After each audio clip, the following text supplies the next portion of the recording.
우리 옆에 있는 분들하고 얼마 안 되지만 한번 인사 한번 해주세요. 잘 오셨습니다. 은혜 많이 받으시길 바랍니다. 희한한 게요, 겨울이 지나고 봄이 될 때쯤 되면요, 이제는 예배를 더 드리기 좋겠다 그래서 사람들이 많이 성도님들 올 것 같거든요. 근데 더 많이 못 오시더라고요. 그만큼 뭐냐면 예배 환경이 좋다 그래서 신앙생활을 잘하는 게 아니라는 것입니다. 미국 엘리바마의 버밍엄에요, 브루킬즈 교회를 담임하고 있던 우리 데이비스 플랫 목사님이요 쓴 레디컬이라는 책이 있습니다.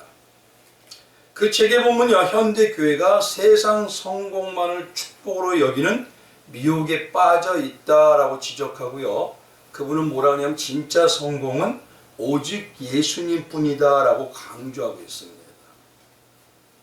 언젠가 이 플랫 목사님이요, 그때가 한 겨울쯤이었나 봅니다, 중국의 지하교회를 방문하고요, 강한 도전하고 충격을 받았답니다. 그 지하교회 성도들은요, 공안하게 잡혀갈 수 있다는 걸 신앙을 가지면 알고 있더래요. 근데 생명의 위협을 무릅쓰고도요, 먼 길을 걸어서 몇 시간을 들여서 오던가 아니면 자전거를 타고라도요, 하나님 말씀만으로 깊이 만족을 누리겠다고 그곳에 오더라는 것입니다. 그걸 이 목사님이 보셨대요. 거기에는 음향 시스템에 대단하게 많은 사람들이 모였을 때를 주기 위한 그 음향 시스템도 없고요, 또 화려한 찬양도 없습니다. 푹신한 의자나 냉난방 장치가 전혀 없는데도 예배당의 그 맨 땅에, 그 맨 바닥에서 3시간을 넘게 말씀을 듣고 또 들어도 더 성경을 가르쳐 달라고 애원하더랍니다. 아니, 왜냐면요, 미국 목사님이라고 하니까 중국 같은 데 그 당시에는 20년 정도 지나니까 어떻습니까? 우리에게 뭐냐면 물질도 줘라, 후원도 좀 해줘라, 이럴 수 있지 않습니까? 그런 일이 참 많았습니다. 근데 그들은 그걸 요구하지 않더래요. 오직 더 성경을 알려달라. 그 모습에 목사님이 충격을 받았습니다. 그래서 이 미국에 있는 목사님이 미국으로 돌아가서 주일 예배를 인도하기 위해서 강단에 딱 섰는데 그의 눈앞에 펼쳐진 광경을 보고요, 의구심이 들었대요. 교회는 화려하게 오페라 극장처럼 못지않은 조명이 있고 그 조명이 예배당 단상뿐만 아니라 교회 예배당을 다 찬히 비추고 있고요, 사람들은 정말 값비싼 차를 타고 와서 모여들어서 거기에 앉아 있더랍니다. 한국 사람들의 이 특징은요, 참 희한한 게 성도들은요, 이 세상 사람뿐만 아니라 성도들이요, 부의 기준이 뭐냐면 차이기도 합니다. 차가 잘 달리고 편하게 타고 다니는 게 아니라 기준이, 차가 부의 기준이 되어버렸어요. 과연 그 부는 어떤 부냐는 거예요. 예수님과 함께하게 하는 영적 부일까요? 사람들에게 자랑하고 싶은 나를 치장하는 부일까요? 대규모 성가대와요, 냉담만실에 완비된 예배당과 푹신한 의자에 앉아있는 교인들을 보고 있지만 그 모든 것은 결국 왜 해놓은 겁니까? 예배를 더 잘 드리기 위해서, 말씀을 더 깊이 알기 위해서, 온전한 성도가 되기 위해서 시설들을 해놓은 것인데, 정말 그런 환경이 좋으면 지하에 있는 중국의 지하의 교회처럼 오직 말씀을 더 사모해서 하나님을 사모하는 마음으로 나올까? 이 의구심과 회의감이 너무나 깊이 들더래요. 그래서 정말 자기가 섬기는 교회 성도들이, 이 시대의 교회와 성도들이 예수를 위해서 내 목숨을, 자기 목숨을 줄 수 있을까? 사람들은요, 성도라고 해도요, 많이 말하는 게 뭐냐면 삶이 참 어렵다라는 말입니다. 개인적으로 어려운 걸 보면요, 어떤 거냐면 건강에 어려움이 있고, 물질의 어려움이 있고, 가정의 어려움이 있다고 호소합니다. 근데 때때로 보면요, 성도들 중에도 어려움에 넘어 삶을 살아가는 것을 두렵게 여기는 분들이 적지가 않아요. 사실요, 이 한국의 이 모든 시설이 있잖아요, 이거는요, 지금 20년 전 비하면요, 상당히 대단한 겁니다. 한국 사람들에게 행복 지수를 물어보니까 전 세계 146국에 있는 그런 조금 그래도 좀 괜찮다는 나라 중에서 60위밖에 안 되더래요. 별로 마음이 안 들더라는 거죠. 오히려 우리보다 미개한 나라가요, 행복지수가 더 높더라는 것입니다. 한국을 표현하는 말 중에 한마디 있죠. 어떤 말이 있습니까? 뭐죠? 헬조선이라고 해요. 저는 그 말을 보면서요, 어떤 의미인지는 대략은 알겠지만 그래요. 아니, 지금의 삶이 지옥보다 못한가? 지금의 삶이 조선시대보다 못한가? 조선시대에서는요, 길거리에서 악취가 넘쳐났습니다. 중국 사람들처럼요, 어느 곳만 있으면요, 그곳에 들어가서 배설물이 넘쳐나는 때가 그때였어요. 저희 한국이 관계시설이 된 게 얼마 되지가 않습니다. 근데 지금은요, 어딜 가도 공중화장실이 있고, 먹거리가요, 제가 어렸을 때보다요, 20, 30년 전보다 이렇게 풍성한 때가 없어요. 뷔페집에 예를 들어서 결혼식 때문에 뷔페 가잖아요? 사람들이 음식을 남겨요. 그 당시에는 뭘 남깁니까? 먹을 것도 없는데. 그리고 요즘은 음식을 남기는 게 예의라고 얘기합니다.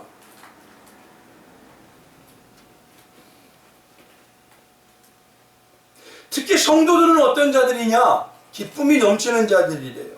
세상이 알지 못하는 기쁨으로 세상의 근심 걱정을 이기는 자들이라고 얘기하고 있습니다, 성경은. 근데 이 시대 성도와 교회들은요, 어떻게 되냐면 어떤 면에서 물질과 돈에 많이 묶여 있어요. 그러니 결국 뭐냐면 삶이 두렵다는 건 돈이 없는 것이 두렵다는 소리입니다. 세상과 별반 차이가 없습니다. 입으로는 가치관이 변하고 세상이 알지 못하는 것을 알고 있다고 얘기하죠. 근데 성경을 보면요, 예수님 믿는 성도는요, 십자가의 고난과 죽음과 같은 삶을 만나도 담대한 자들이었다고 얘기합니다. 그 증거로 초대교회 성도들과 믿음의 장인 히브리서 11장의 말씀을 보면요, 믿음의 성도들이 어떻게 얘기하냐면 36절에 그럽니다. 또 어떤 이들은 조롱과 채찍뿐 아니라 결박과 옥에 갇히는 시련도 받았으며, 오히려 대놓고 받았습니다, 자기들이. 38절에 뭐냐면요, 이런 사람은 세상에 감당하지 못하니, 세상에 말하고 뭐냐면요, 오히려 고난과 시련이 신앙의 날개를 더 달게 하더라는 것입니다. 초대교회 성도들은요, 고난과 시련이 신앙의 날개를 달아버리더라는 거예요. 핍박을 주고 아픔을 주는 자들이 오히려 성도들을 보고요, 놀라움을 금치 못하더랍니다. 근데 오히려 어느 시대보다 말씀을 잘하는 이 시대가 그 중요한 기쁨과 은혜를 다 잃어버린 모습. 그러나 성경이 말하는 것은요, 뭐냐면 우리가 정말 누리는 온전한 영적인 것이 교회의 힘이고 교회의 모습이다라고 얘기하고 있더라고요. 바로 이런 초대교회 성도와 같은 신앙의 모습이 바로 누구냐면 오늘 본문에 나타난 마리아의 신앙이더라는 것이에요. 오히려 그렇게 핍박을 주던 그들이요, 결국은 아픔을 주던 그들이 놀라움으로 넘어가더라는 것입니다. 그런데 이 히브리서 11장에 있는 믿음의 장이라는 말에 그들이 과연 성도들이 그렇게 살 수 있었던 이유가 뭐냐 그랬더니만 그 앞에 보니 35절에 이렇게 얘기합니다. 여자로 말하는 것, 신앙은요, 성도는 뭐냐면 여인입니다. 신랑이신 예수님의 신부로기 때문에. 여자들은 자기의 죽은 자들을 뭐로 바뀌어? 부활로 받아들이기도 하며, 또 어떤 일은 더 좋은 부활을 얻고자 하여 자기들이 찾아서 가더라는 거예요. 어디로요? 심한 고문을 받대. 찾아서 고문을 받대 구차하게 변명도 안 하더라는 것이. 정말 부활의 주님을 알고 만나고 나니까요, 그 믿음이 세상에 어떤 어려움과 가난에도 두려움으로 나가지 않고 흔들림이 없어지더라는 거죠. 오늘 마리아가 바로 앞에는 자기 오빠 나사로가 살아난 걸 경험한 사람.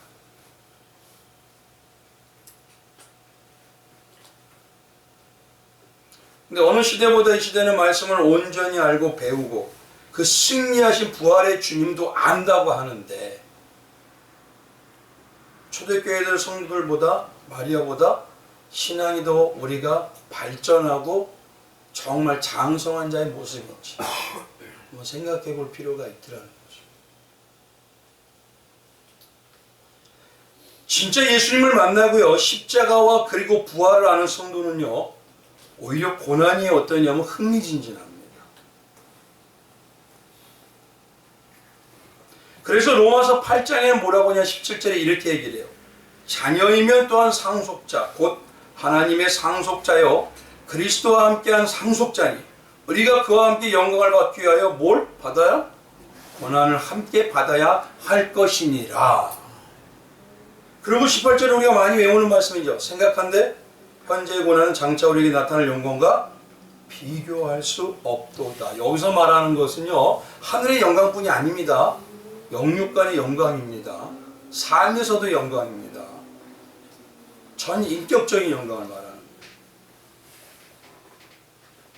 진짜 뭐냐면요 성령이 함께하는 성도는요 고난을 받게 되니 오히려 내가 진짜 하나님의 권세를 받아 누릴 상속자구나, 내가 상속자였구나, 이걸 안다는 것입니다.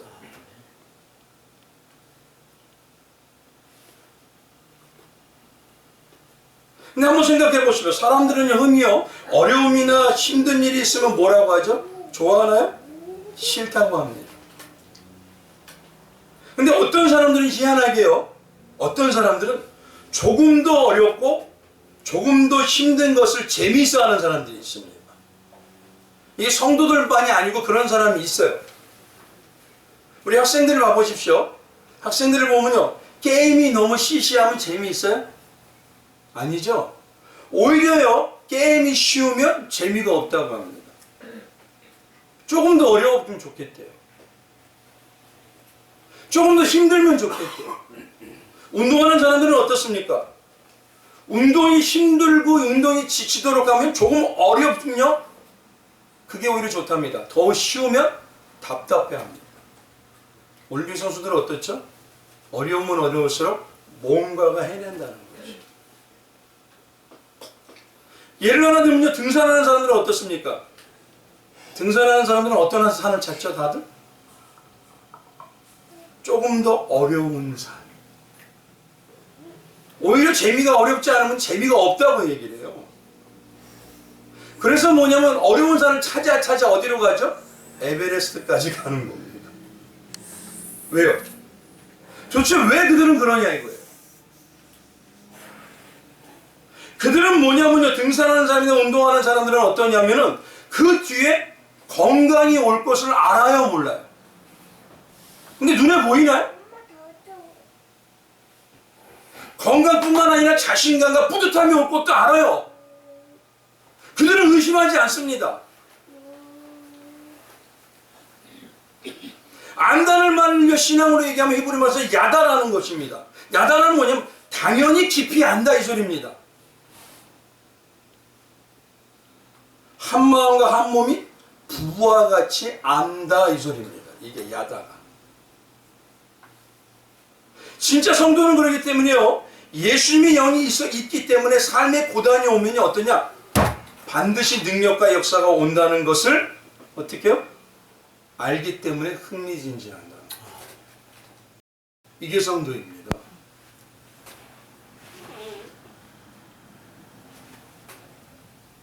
그럼 우리 성도님들은 어떻습니까? 코 빠뜨린 게 많으세요? 흥미진진해 하세요.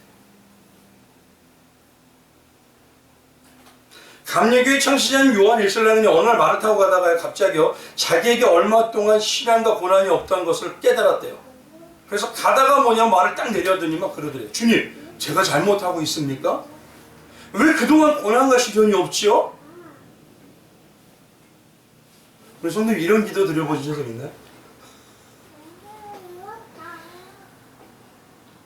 근데 갑자기 강 건너편에서 주먹만한 돈이 날라오더니 건너편에서 어떤 사람이 막 욕을 하더래요. 그걸 딱 보는 순간 예술내가 제가 잘못한 것은 아니군요. 주님 감사합니다 하고 또 말을 타고 다음 집회 장소로 막 달려가더랍니다.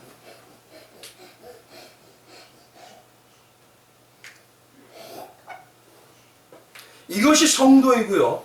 이것이 그리스도인이고 이게 예수쟁이입니다. 오늘 본문은요, 이런 예수쟁이인 한 여인의 사건을 소개하는 내용입니다. 우리 성도 여러분 누구나 한 번쯤 들어보셨죠? 어떤 내용입니까? 옥합을 깬 마리아라는 사건입니다. 많은 분들이 이 옥합을 얘기할 때 300대 노예라고 해서 사람이 1년치 봉급이라고 하고 지금으로 얘기하면 한 그 옥합이 2천에 3천만 원 정도 된다고 얘기합니다. 근데 안타까운 것은요, 그 부분으로 그렇게 넘어가는 설교가 많았어요. 무슨 말이냐면요, 우리도 마리아처럼 예수님께 헌신해서 예수님이 기억하고 축복하는 인생이 되자. 그러면 마리아가 드린 것처럼 우리의 신앙을 다 드립시다. 지금 누가 주인공이에요? 마리아가 주인공이죠. 근데 기독교 신앙은요, 성경은요, 그렇게 사람이 주인공인 게 아무것도 없습니다. 마리아가 헌신하는 걸 강조하고 본보자는 건 결국 뭐냐면, 틀린 말은 아니지만 그건 인본주의입니다.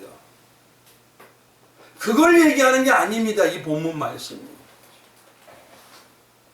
그래서 오늘은 먼저요, 본문의 핵심이 무엇을 말하는지 한번 짚고 딱 넘어가면서 여기서 말씀하시는 게 무슨 내용인지요, 간략하게 몇 가지 중에 7가지를 말씀드릴 거예요. 그 외에도 많지만 요 7가지만 봐도 이게 무슨 내용이라는 걸 알 수가 있더라는 것이에요. 참 이 사도 요한은요, 요한복음을 통해서요, 아주 구분을 참 잘 해놨어요. 정말 잘 잡았습니다.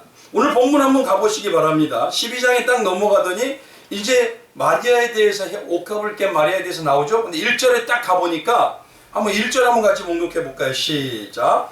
6월절 엿새 전에 예수께서 베다니에 이르시니 이곳은 예수께서 죽은 자 가운데서 살리신 나사로가 있는 곳이라. 1절을 딱 넘어가면요, 뭐냐면 핵심의 전제 배경을 쫙 깔아두셔요. 어디냐? 첫 번째가 6월절이에요. 그렇죠? 6월절. 그 다음에 두 번째가 뭐냐면 살아난 성도 나사로입니다. 이 두 가지가 일정의 배경을, 1절의 배경을 쫙 깔아주셔요. 왜냐면 이게 뭐냐면 내가 무슨 이유를 여기서 이제 설명하겠다 이 소리입니다. 나중에 말씀하시면요, 예수님께서 내세인 천국과 지옥에 대해서 말씀을 하는 유일한 부분이 어디냐면 누가복음 16장입니다. 근데 거기에 보면요, 등장인물이 바로 누구냐면 부자와 누구죠? 거지. 그렇죠. 거지 나사로죠. 이 사람이 이름이 똑같은 사람입니다. 근데 놀라운 건요, 나사로는 이 이름은 하나님이 도우시는 자라는 뜻이지만 예수님이 비유할 때 등장인물로 이름을 붙인 곳은 그곳밖에 없어요. 대부분 어떤 사람이 이렇게 한 부자가 이러십니다. 근데 유일하게 뭐냐, 부자와 거지 나사로하고 딱 찍어 놓으셔요. 왜 그러실까요? 그냥 부자와 한 성도가 이래도 되는데.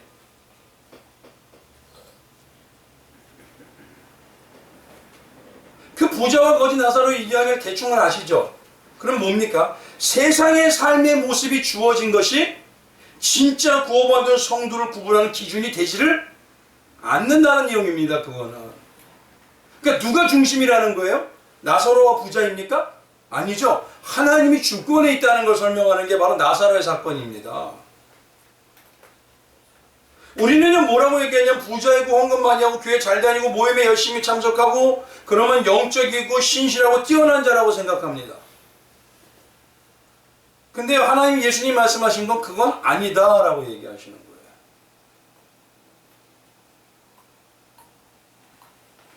그 비유에 나사로라는 이름을 쓴 이유는요, 그 내용의 핵심이 뭐냐면 하나님께서 도우시고 하나님께서 주권적으로 이끌어 가시는 역사가 나타나는 성도만이 누구냐?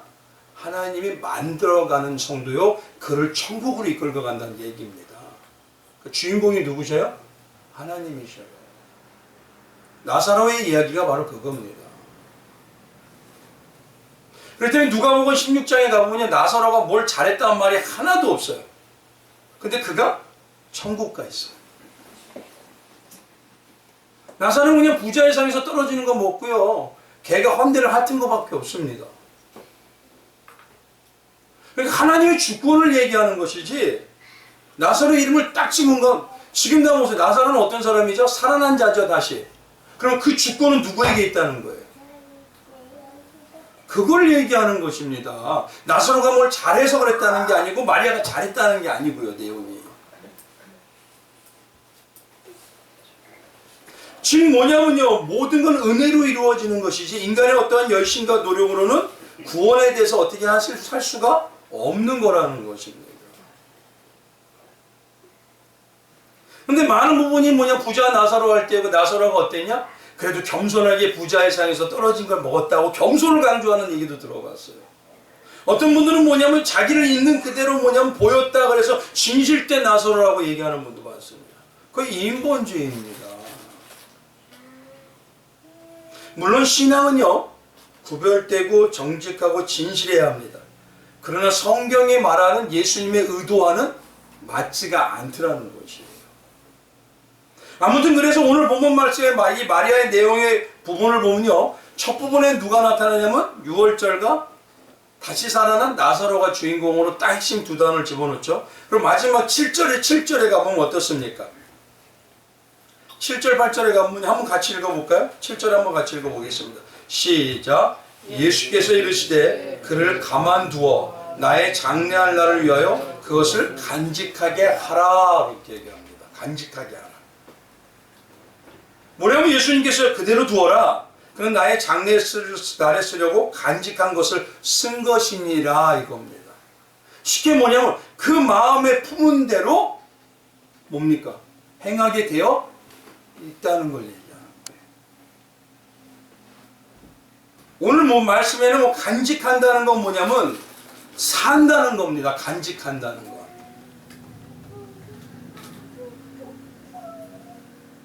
그 간직하고 있는 게 마리아는 무엇이었냐면은 오직 예수님의 장사 되심이었고 예수님의 죽음의 신앙인 것으로 이루어졌다는 것을 한 번 더 콕 집어주는 거예요.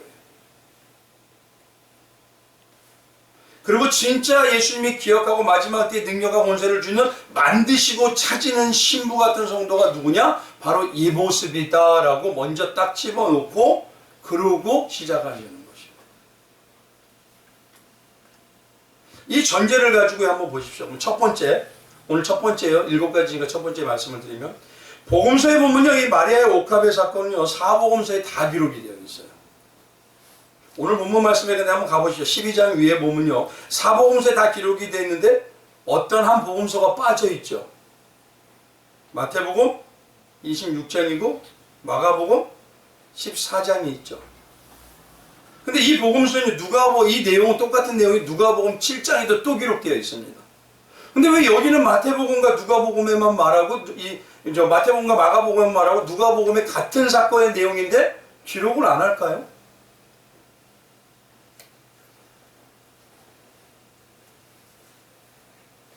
어떤 분들은요 성도님들 중에 그런 말씀을 하셔요. 내용은 조금 다를지 모르지만 이건 한 여인이 마리아의 사건 아닙니까? 그렇기 때문에 마리아가 옥합을 깬 걸로 봐야 합니다. 그래서 그 이름이 일명 옥합을 깬 마리아라고 붙어버렸어요. 근데요 죄송하지만 그건 너무 끼워 맞추기식 성경입니다. 그래서 이 옥합을 깬 마리아의 사건은요 사복음서에 다 기록되어 있는데 그 견해가요 신학자들 뿐만 아니라 목사님들도 세 가지의 견해를 얘기하고 있어요. 그러니까 이걸 먼저 얘기를 드려야 될 거예요. 첫 번째는요 이 옥합을 깬 여인의 사건은 한 사람인 마리아의 사건이다라는 견해를 하는 분들이 있습니다. 그가 누구냐면 예전에 교황 그레고리스라는 교황이 이걸 했어요. 그래서 누가복음 7장에 동네에서 죄 지은 여자가 과거에 죄 지은 여자가 옥합을 깼기 때문에 그 여자를 누구로 얘기하냐면 막달라 마리아라고 해버렸어요. 그냥 그 교황 그레고리라는 사람이. 그리고 그 막달라 마리아가 7귀신 들렸다 그래서 막달라 마리아의 과거를 아무 근거 없이 죄와 연결을 시켜버렸습니다. 첫 번째 이 견해는요. 그렇기 때문에 뭐냐면 이 내용이 다 한 사람이 마리아라면 결국은 누가복음에 있는 막달라 마리아가 오늘 본문의 나사로의 동생인 마리아 아니냐 이렇게 말하는 분들도 있습니다. 그러니 7 귀신 들린 막달라 마리아가 오늘 본문의 나사로의 동생인 마리아와 같은 여인 아니냐? 그렇게 얘기하세요. 그렇게 보는 분들을 꽤 봤습니다. 그러나 그거는요, 조금 부족한 해석입니다. 제가 보기에도 그거는 맞다고 할 수가 없어요. 그래서 두 번째 견해는 뭐냐면요, 여기 마태복음, 공관복음과 요한복음에 나타난 여인은 총 3명이다 이렇게 얘기해요. 이게 먼저 중요하기 때문에 말씀을 드려요. 3명이 뭐냐? 마태와 마가복음은 같은 여인이다. 누가복음은 막달라 마리아이고 요한복음은 나사렛의 동생인 마리아이다. 이렇게 셋을 얘기해요. 근데 이 견해가 왜 나왔냐면요, 복음서의 순서상으로 보면은 마태복음은 26장에 있고 마가복음은 14장에 있고 후반부에 있습니다. 근데 누가복음은 7장에 있어요, 시기적으로요. 근데 가장 빠른 옥합을 깬 사건입니다. 근데 한번 보시죠. 이 옥합을 깬 사건이 왜 중요하냐면은 이겁니다. 예수님은요, 당시에 메시아라고 불리던 분이에요.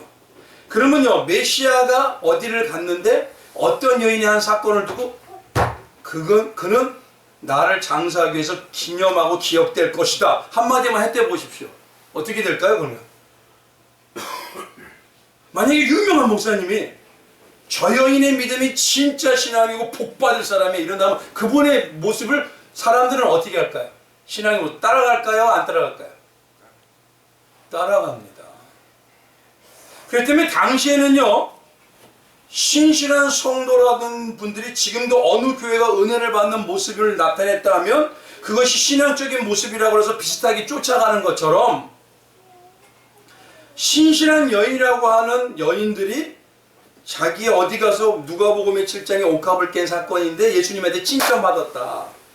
그러니까 동일하게 그 사건의 일을 마태, 마가와 요한복음에 같이 한 여인들이 3명 아니냐. 단 한 가지 뭐냐, 옥합이 너무 비싸니 쉽게 깰 수는 없는 거 아니냐.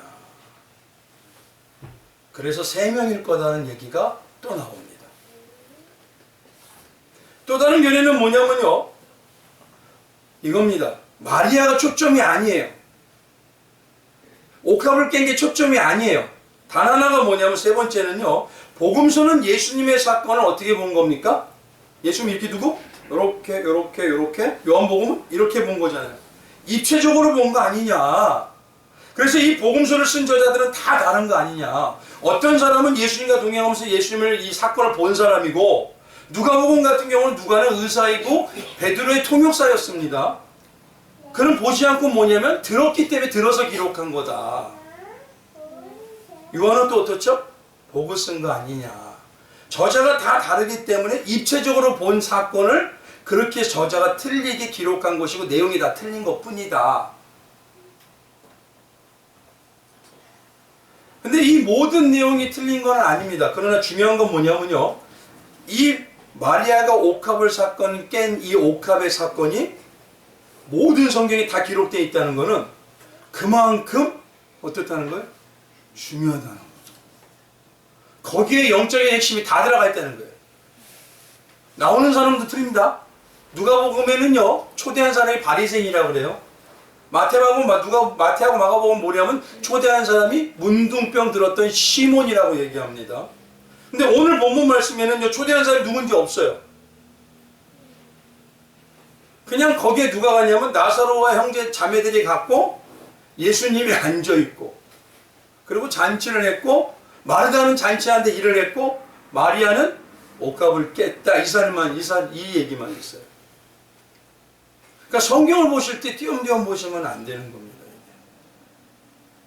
아무튼 중요한 거는요, 이 옥합을 깬 사건 속에 영적으로 하나님이 원하시는 신앙의 모습이 중요한 핵심이 다 들어가 있다는 소리입니다.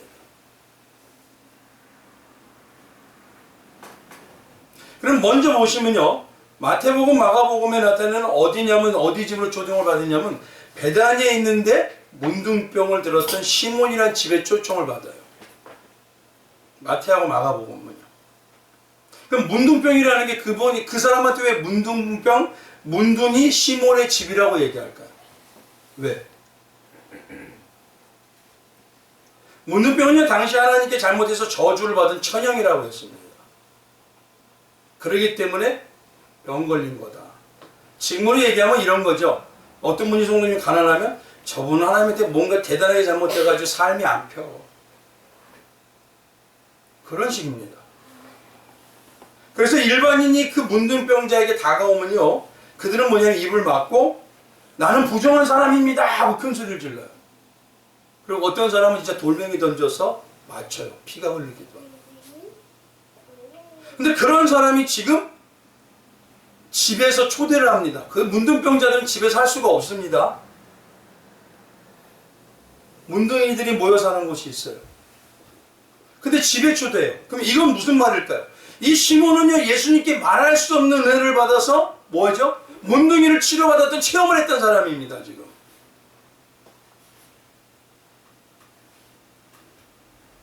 바로 그걸 얘기하는 거예요. 오늘 본문 말씀에는요, 나사로와 남매들이 초대하는데 잔치집이에요. 근데 누구는 기록이 없어요. 그런데 나사로와 남매들을 초청했다는 것은 당시에는 아무나 막 초청하는 것보다 누구죠? 친척일 수 있다는 겁니다, 이게. 그러니까 사건은 다른 데서 있었다는 거예요. 그러니까 같은 여인이라고 취급하면은 안 되는 겁니다, 이걸. 거기에 보면요, 잔치집에서 마르다는 여전히 부지런해요. 마리아는 옥합을. 어떤 신학자는 뭐냐면요, 이 문둥이 시몬이 누구냐면은 마르다의 남편이다라는 분도 있어요. 그러니까 마음대로 막 해석을 해버리는 겁니다. 근데 그게 중요한 게 아니에요. 왜 그걸 따지죠? 옛날에 뭐냐면 중세시대하고 똑같은 거예요. 신학자들이 뭐냐면 천사가 지혜가 몇 IQ가 몇이나 될까? 신학자들이 이거 따졌어요. 그리고 뭐냐면 우리가 마음속에 올린다면 천사가 작아진다면 얼마나 작아질 수 있을까? 참 놀랍습니다. 별걸 다 따지고 있고요. 그러니까 본질을 벗어나서 다른 거에 관심이 많다는 거예요. 지금도 한번 보십시오. 신앙 안에 보면은요, 예수님과 나를 통해서 내가 구원받은 자로서 어떻게 살아야지 관심이잖아요? 근데 어떤 분들은 왜 아담이 범죄했어요? 관심의 대상이 들려져 버려요.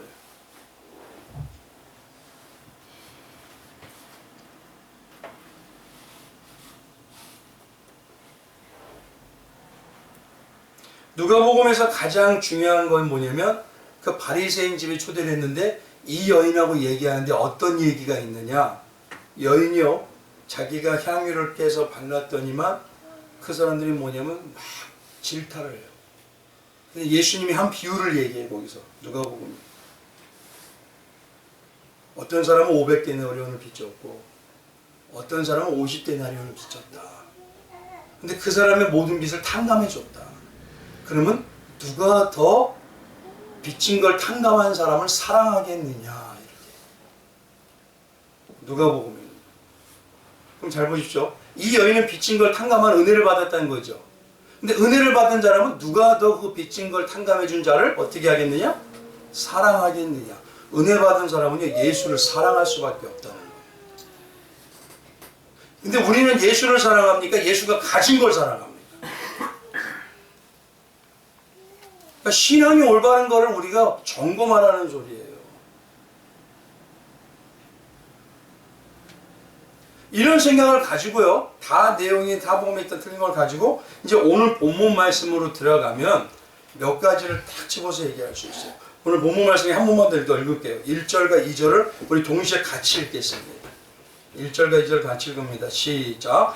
6월절 엿새 전에 예수께서 베다니에 이르시니 이곳은 예수께서 죽은 자 가운데서 살리신 나사로가 있는 곳이라. 거기서 예수를 위하여 잔치할새 마르다는 일을 하고 나사로는 예수와 함께 앉는 자 중에 있더라. 여기서의 우정 앉는도 되는데 예를 들어서 나사로가 같이 예수님과 있더라 이렇게 하면 되는데 여기에 꼭 한 글자를 더 넣었어요. 어떤 자들 중에? 앉는 자들 중에 앉아 있다는 걸 집어넣어 버립니다. 그리고 뭐냐면 그 앞에 나사로가 앉아 있기 전에 뭐 했다? 살리신, 살아난 자라는 말을 여기다 두 가지 딱 써놔요. 나사로를 얘기하면서. 그러니까 여기에 다른 데는요 문둥이 들었던 시몬이나 바리새인이 아니라 여기는 나사로를 핵심을 딱 먼저 잡아놓으면서 마리아 이야기인데도 그러면서 뭐냐 이 나사로는 살린 자였고 살았다가 죽었다 살아난 자였고 나사로는 예수님과 함께 앉아있는 자니라 이렇게 얘기를 해버립니다. 근데 성경에서요 이 똑같은 단어가 써있는 곳이 있어요. 살리고 앉아있다가 함께 앉았다는 단어가 써있는 곳이 있습니다. 그게 어디냐면 예배소서 2장이에요. 이거 꼭 기억하셔야 됩니다. 한번 읽어볼게요. 같이 5절부터 6절이거든요. 여기 나타났죠? 한번 읽어보겠습니다. 시작. 허물로 죽은 우리를 그리스도와 함께 뭐 하시고? 살리셨고 나사로를 살리거나 또 다른 단어입니다. 이게. 근데 그 옆에 뭐죠? 너희는 은혜로 구원을 받았느니라. 그렇죠? 6절에는 같이 읽어보겠습니다. 시작. 또 함께 일으키사 그리스도 예수 안에서 함께 하늘에 어떻게 앉히시고. 그러니까 이 12장에 말하다는 얘기는 무슨 얘기냐면 은혜로 구원받은 사건을 온전히 누리는 자가 영화로운 완성에 이하는 사건으로 넘어가는 자의 이야기다 이 소리입니다. 이게 마리아가 잘했다 이게 아니라 오늘 예수님이 마리아를 통해서 보여주길 원하는 이 사건의 중심은 뭐냐면 은혜로 구원받은 자가 정말 은혜를 아는 자의 모습의 행함이 나오는 이유가 뭐냐? 그런 자가 영화롭고 예수의 신부로서 완성되는 자로 넘어가게 되어 있다. 요거를 구원의 완성을 얘기하기 위해서 여기다 써놓으신 거예요. 그래서 뭐냐면 죄와 허물로 죽었던 하나님의 도움을 받은 자가 누구냐면 이름이 뭐죠? 나사로가 하나님의 도움을 받을 자죠. 그 자가 뭐냐면 성도가 은혜로 살아나고 예수님과 함께 영원한 날에 앉을 것이다 라는 구원의 시작과 완성을 말하는 내용이 바로 오늘 본문 내용이에요. 그럼 구원의 시작과 완성에 이 구원의 핵심의 내용이 여기 다 들어가 있다는 소리입니다. 지금 이제 이런 관념으로 요거를 보셔야 됩니다. 따라서 봐보십시오. 신앙으로 말하면 살아난 건 뭐죠? 거듭남 아닙니까? 그렇죠? 거듭남이고 앉으시면 마지막에 언제 하죠? 하늘에서 우리는 세상은 심판이지만 우리는 어디죠? 천국 잔치 아닙니까? 그래서 본문에 나사로가 어디에 가서 앉아있어요? 잔치집에 앉아있다고 여기다가 써놓으시는 거예요. 그러니 다른 마리아 사건하고 다 틀린 겁니다. 이거 핵심을 정확하게 짚고 가셔야 돼요. 그래서 지금 뭐냐면요 오늘 이 사건을 얘기를 하기를 원하는 건 예수님 뭐냐면 유일한 시작과 구원의 완성의 핵심이 무엇인지 구원에 대해서 전반적으로 어떤 거를 성경 전체를 보여주길 원하시는 거예요. 어떤 사건 전에? 다음 사건이 뭐가 나오죠? 종료주일 사건이 나오잖아요. 그 사건 전에 한 번 뭐냐면 신앙에 다시 찝어내는 겁니다. 그래서 요한복음은 제가 말씀을 드렸죠. 1장부터 11장까지 한 단락이고 11장부터 마지막 장까지 어떻게 또 단락이에요. 그 시작이 뭔지를 찝고자 하시는 거예요. 지금. 이런 생각을 가지고 이제 보셔야 돼요. 조금 어려울 수 있지만 들어보시기 바랍니다. 그러면 보십시오. 여기서요. 나사로를 예표를 집어넣는데 마리아가 등장할까요? 마리아의 이름은 뭐냐면요. 하나님께 사랑받은 자라는 소리예요. 이름이 뜻이요. 그리고 하나님께서 높여준 자 이 소리입니다. 그러니까 나사로를 통해서 나사로를 통해서 먼저 딱 전체적인 구원과 시작과 완성을 배경을 잡고 하나님께서 진짜 높여주고 하나님께서 완성하게 하는 그 자가 어떤 자냐면 이런 신앙을 보이는 자이다 하고 얘기하시는 겁니다. 이제. 그래서 내용의 핵심은 뭐냐면요. 거듭나서 하늘의 완전한 승리의 보좌에 앉은 성도는 살려주신 은혜, 구원의 은혜 받은 감격과 감동을 어떻게 마리아가 어떻게 했어요? 잊지 않죠. 그리고 잊지 않은 가운데 어떻게 합니까? 예수님의 그 장래에 뭐하죠? 배우기만 하나요? 어떻게 합니까? 불이익이 있어도 위험해도 예수님의 장래, 예수님의 십자가의 사건에 뭐하죠? 동참하고 있지 않습니까? 그러니까 정말 거듭나서 하느님의 완전한 승리의 보좌에 앉을 성도는 어떤 자냐? 살려주신 은혜인 구원의 은혜를 잊지 않고 그 감격과 감동을 가지고 있으면서 십자가에 동참하려고 하는 것을 소원하는 자들. 그런 자들이 진짜 마지막에 승리하는 자들이 있다라고 딱 전제를 딱 짚고 들어가시는 거예요. 이런 자들이 계시록에 계시는 뭐라고 얘기하죠? 14만 4천이라고 그러죠. 그리고 그들의 특징이 뭡니까? 계시록 14장 1절에 보면 그의 이마에 예수의 이름과 하나님의 이름만 있더라 요거예요. 그래서 예수님은 뭐라고 하냐면 7절에 뭐냐면 가만두어라. 나의 장래를 위하여 그것을 간직한 자니라 요 소리예요. 우리 성도님들은 어떤 거 간직하고 계세요?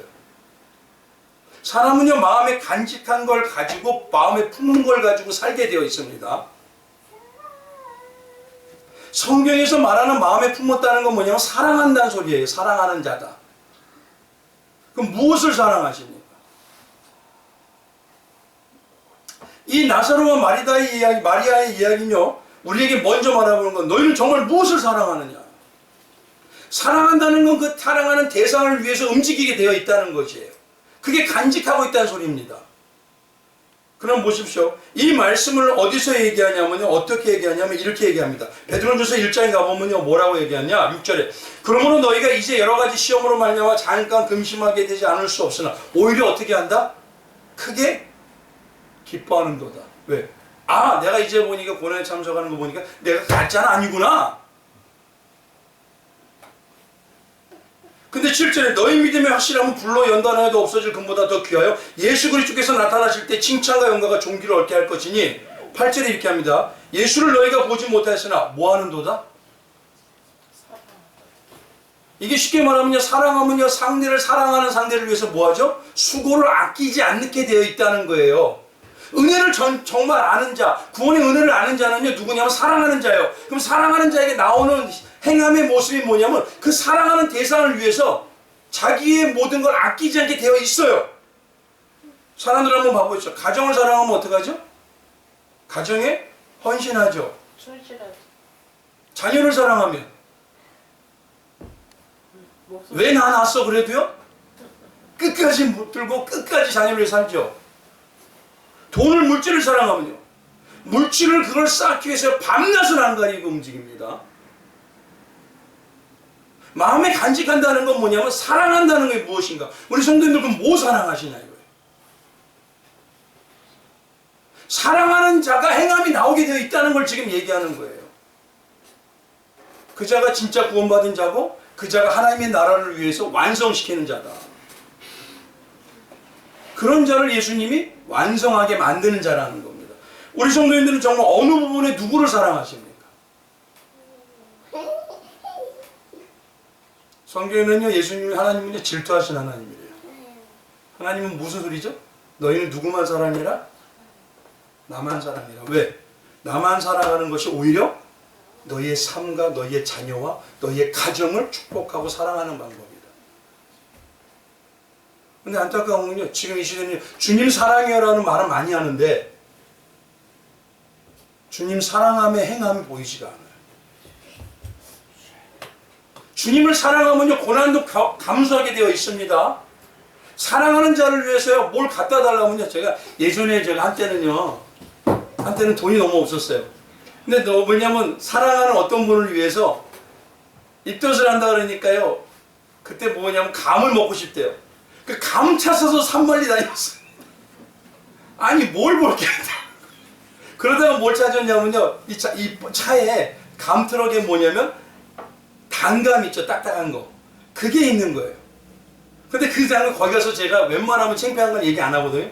죄송하지만요. 제가 지금 3,000원밖에 없어요. 여기서 좀 말랑말랑한 거 주실 수 없나요? 그분이 골라서 말랑말랑한 걸 줬어요. 근데요. 나는 좋아서 룰루랄라 하면서 그걸 진짜 거리를 뛰어다니면서 정말요. 이 정거장마도 제가 10.5장을 노려다녔을 거예요. 왜 그런 일을 했어요? 우리 성도님 사랑하십니까 예수님? 그럼 멀어도? 어려워도? 그래서 뭐냐면 정말 구원의 은혜를 아는 자는 예수를 사랑하게 되어 있다는 걸 먼저 딱 짚고 들어가는 거예요. 어떤 사람이냐?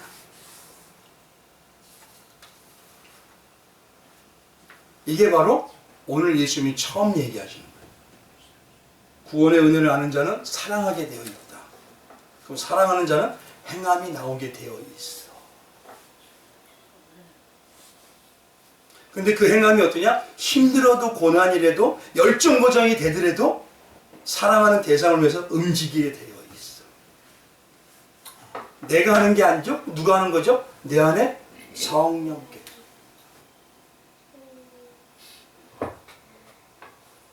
저는 누구를 판단할 수 없습니다. 그러나 중요한 건요, 예배를, 삶을 어떻게 하는지 누구만 아세요? 저분이 판단하시면 다. 우리가 아무리 사랑한다고 해더라도요, 하나님은요, 너 진짜 나 사랑하니? 너를 위해서 살았던 거 아니야? 너를 위해서 행했던 거 아니야? 너 잘 되자고 했던 거 아니야? 예수님은 그렇게 물어볼 수도 있습니다. 두 번째는요, 마태복음과 마가복음에는 뭐라고 얘기하냐면요, 이렇게 얘기합니다. 이 여자가 내 몸에 12절, 마태복음 26장에 가보면요, 이렇게 합니다. 12절에 이 여자가 내 몸에 이 향유를 붓는 것은 내 장례를 위하여 함이니라. 내가 진실로 너에게 이르노니 온 천하에 어디서든지 이 복음이 전파되는 곳에서는 이 여자가 행한 일을 말하여 이를 어떻게 하리라? 기억하리라고 하죠. 근데 예전 개역 한글 성도에는 성경에는요, 기억하리라가 아니라 뭐라고 썼냐면 뭐라고 썼을까요? 기념하리라 라고 썼습니다. 예수님은 아무 데서나 기념하라 그러지 않습니다. 신약에서 그러면 예수님이 친히 너희는 이것을 기념하라 했던 게 어떤 거예요? 그게 어떤 거죠? 어떤 거죠? 성찬 아닙니까? 그래서 고린도서 11장에 이렇게 나오는데 23절에 내가 너에게 전한 것은 주께 받은 것이니 주께서 기념하라고 아예 얘기하지. 기념하라고. 근데 이 여인이 행한 일도 기념하라는 거예요. 그러니까 쉽게 말하면 이 여인이 지금 예수님의 장례를 위해서 십자가를 위해서 거기 동참하려고 살아나는 것이 그게 성찬을 진짜 올바로 행하는 완전한 모습이라는 겁니다. 무슨 말씀인지 아시겠죠? 그러니까 뭐니 이겁니다. 우리가 성찬을 기념해야 안 해요? 했죠? 1년에 몇 번 하죠? 근데 진짜 성찬을 기념하는 건 뭐냐면 이겁니다. 삶이 없는 성찬은요, 껍데기라는 소리예요. 무슨 말씀인지 아시겠죠? 성찬을 기념한다는 것은 삶에서 이루어짐이 같이 움직일 때 기념이 되는 겁니다.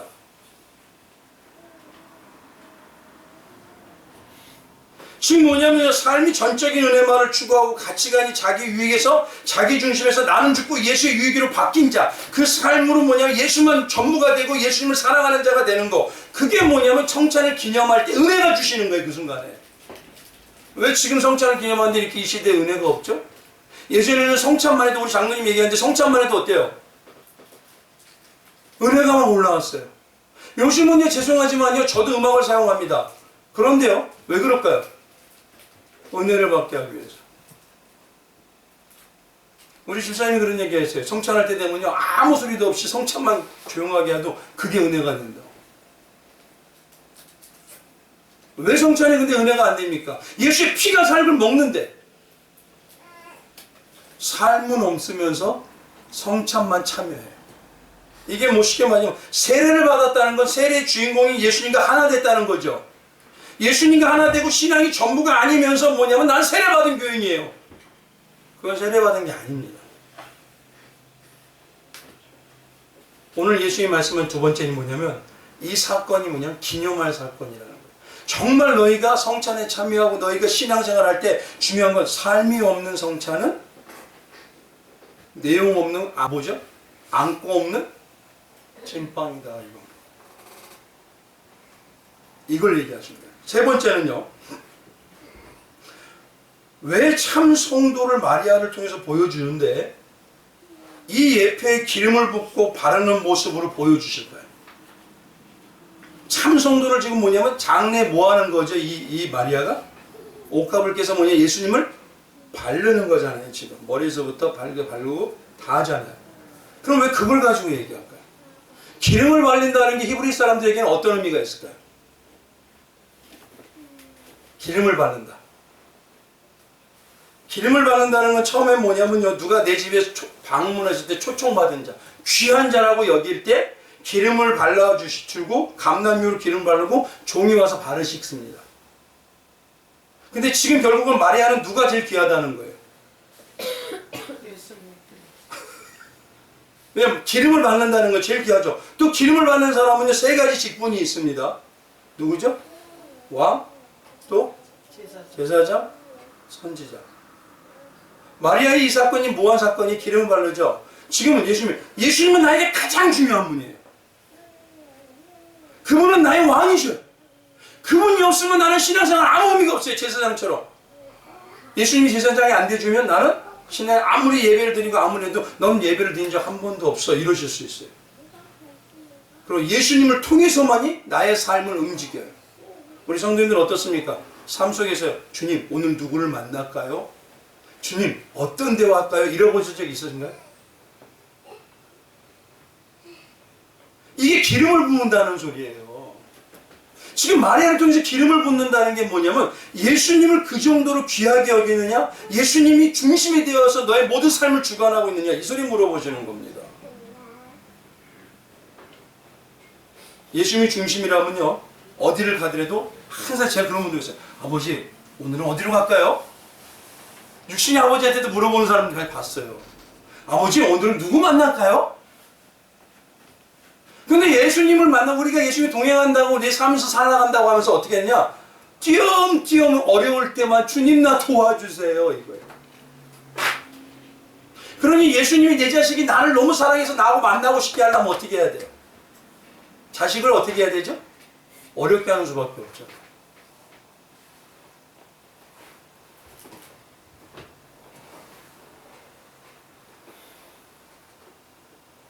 세 번째가 그랬어요. 성찬에 참여하는 신앙은 삶이 없는 신앙은 껍데기밖에 없는 신앙이라는 걸 지금 얘기하시는 거예요.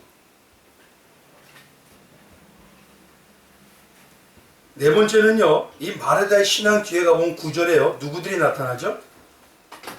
9절 이하에 가보면요.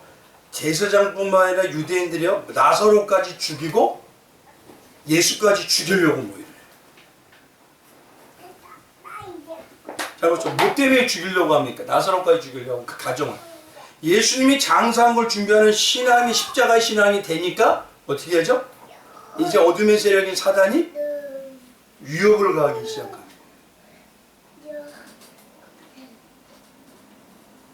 그러면 삶에서 지금 내가 어디로 가는 거예요? 이 말을 딱 이 말씀 보는데 생각이 딱 나는 게 있어요. 내가 지금 그 위협이 예수님을 더 믿겠다고 쫓아가고 예수님을 쫓아가니까 삶에서는 뭐냐면 어둠의 음침한 골짜기로 들어가네요. 예수님을 쫓아간다니까 원수 앞에서 나를 세워놓네요. 이게 무슨 내용이죠? 무슨 말씀인지 아시겠죠? 예수님을 쫓아가고 예수님과 함께 하니까 뭐냐면 분명히 어둠의 세력이 있어요. 근데 시편에 뭐라 하는 소리예요? 여호와는 무슨 말씀인지 아시겠죠? 이 사건이 뭐냐면 예수님이 목자 되어주는 성도가 이런 성도라는 겁니다. 다섯 번째, 향유는 뭐가 난다고 하죠? 뿌리고 나면, 바르고 나면 어쩌? 향기가 나죠. 그럼 향기를요, 이 향유의 냄새를 뭐냐면 처음엔 죽음에 동참하는 냄새라고 합니다. 오늘 장사를 준비하니까. 근데 성경에는요, 하나님과 하나 된 성도가 풍기할 냄새가 있어요. 맞죠? 지금 이 내용 속에 이게 다 들어가 있는 겁니다, 지금. 이제 뭐냐면 예루살렘 입성하면서 이제 십자가로 진짜 가기 전에 먼저 결론을 딱 내놓는 거예요. 진짜 신앙은 이거다 하고. 그러면 고린도후서 2장에 뭐라고 써있죠? 14절. 항상 우리를 그리스도 안에서 이기게 하시고 예수 안에 계셔요. 얘기할 안에서 이기게 하셔요. 콧받들고 계셔요. 우리로 말미암아 각처에서 그리스도를 아는 냄새를 나타내는 하나님께 감사하노라. 예수님을 아는 자의 냄새가 나세요. 예수님을 믿는 것 같기도 하고 안 믿는 것 같은 냄새가 나세요. 마리아 같은 자가 예수의 향기가 예수의 냄새가 펄펄 난다는 겁니다 지금. 그러니 예수의 냄새가 나니까 사단이 가만둬요? 근데 성도님들이 뭐냐면 난 평안하길 원해요. 그건 사단이 나 건드려 주지 말라는 소리입니다. 그럼 결국은 축복도. 그래서 여기에 9절부터 11절에 나사로도 죽이고 예수도 죽이고 그들을 다 죽이려고 하더라. 이게 써 있는 겁니다. 여섯 번째는 구약의 이 여인이 어떻게 하죠? 이 여인이 마리아가 어떻게 하죠? 기름을 붓고 뭐 하죠? 자기의 머리를 풀어서 어떻게 합니까? 발을 닦죠. 근데 구약이요. 민수기 5장의 18절에 가보면요. 머리를 푼 여자는 뭐냐면 나는 부정한 여인요 죄인입니다 라는 걸 얘기하는 거예요. 진짜 예수님의 십자가를 아는 사람은 어떻게 하냐? 그래서 주님 나는 죄인이에요. 보십시오. 지금 6가지가 들어가 다 있죠. 그러니 그 말 앞에 나는 죄인이니까 뭡니까? 예수님 앞에서 꿇어 엎드리는 자로 순종하며 살겠다는 거예요. 우리 성도님들 어떻습니까? 예전보다 주님 처음 만날 때보다 죄인이라는 의식이 강하세요? 나는 그래도 좀 낫다고 생각하세요?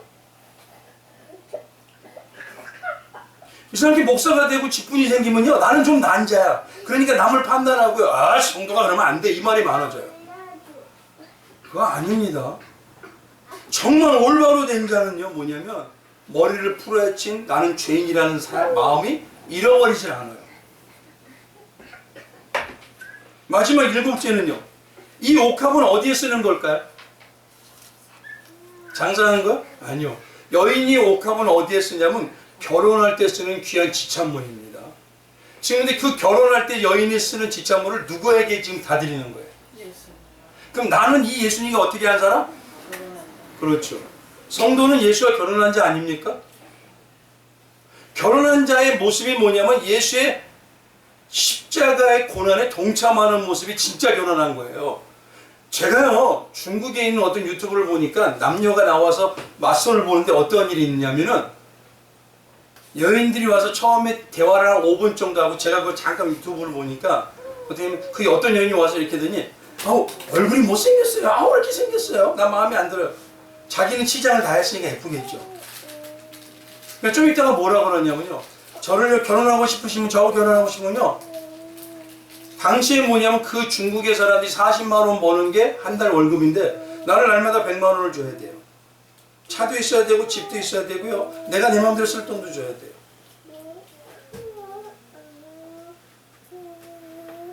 봐보죠. 지금 마리아는요 옥합을 누구에게 드려요? 결혼하면서? 받는 거예요? 드리는 거예요?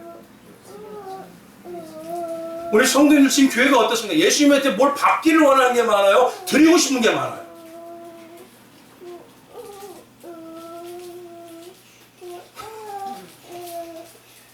각자 믿음이 좀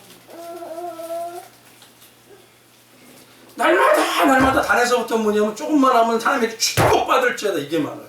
아니 좀 드리면 안 됩니까? 그분은 누구셔요 지금? 내 신랑이요, 내 가족이요. 그러면 내가 드리면 누구를 풍족하게 하는 거예요 지금? 나를 풍족하게 하고 내 가정을 풍족하게 하고 내 집을 풍족하게 하는 거 아닙니까? 근데 뭘 맨날 달라고만 해요.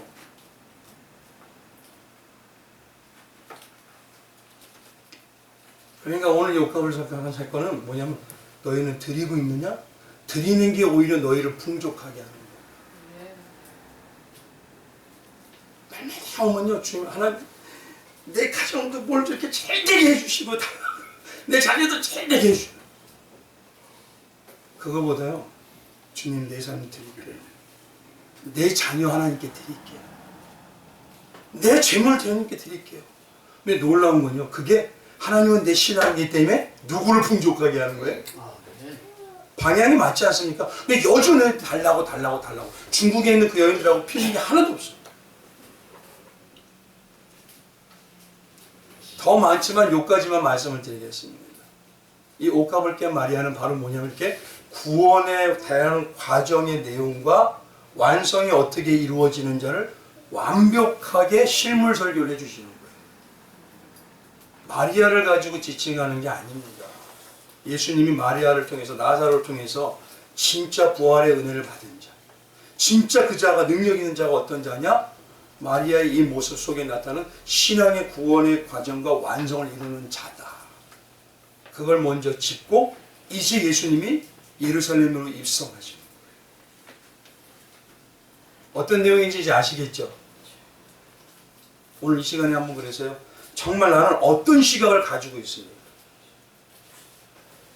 육의 시각을 가지고 있습니까? 영의 시각을 가지고 있습니까? 우리 예수님의 사람으로서요, 날마다 예수를 풍성하게 누리며 영의 시각이 풍성해지시는 우리 예수만 보이는 교회 성도님 되시기 주님의 이름으로 축원드리겠습니다. 우리 잠시 기도하기를 원합니다.